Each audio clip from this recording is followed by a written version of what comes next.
హ్మ్. నెలకొచ్చేటప్పటికి 3,00,00,000 రూపాయలు. హ్మ్. ఏడాదికొచ్చేటప్పటికి 36,00,00,000 రూపాయలు. అబ్బో!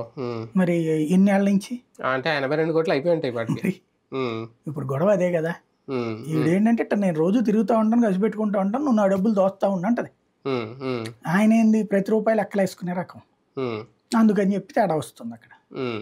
అంటే ఇందులో జగన్మోహన్ రెడ్డి గారు వెనకుండే ఓట్లు చీల్చడానికి వదిలిన బాణం గాదు. డబ్బులిచ్చి మరి. ఇప్పుడు జగన్ అట్లాంటోడైతే, అట్లాగా వదిలే బాణం అయితే, హ్మ్. ఈవిడ తెలుగుదేశంలోనే చేరేది గదా! హ్మ్. ఇప్పుడు బేసిక్‌గా. అదే. హ్మ్. ఇంకోటి కాంగ్రెస్‌లోకి చేరుస్తాడు జగన్ అనేంత అమాయకత్వం అయితే నాకు లేదు. హ్మ్.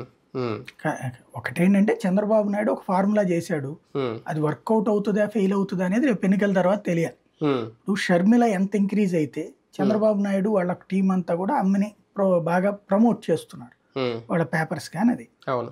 దాని వలన వాళ్ళు అనుకుంటుంది ఏంటి జగన్ అనుకూల ఓటు పోతుంది అని. హ్మ్. నాకు తెలిసి ఈ వ్యవహారం బిగిన్ అయ్యాక హ్మ్. జగన్ మీదన అనుకూలులో వచ్చిన విరక్తి కూడా పోయింది. హ్మ్. జగన్‌ని మరింత ఇప్పుడు జగన్ ఫ్యామిలీని వైఎస్ ఫ్యామిలీని అభిమానించేవాళ్ళు.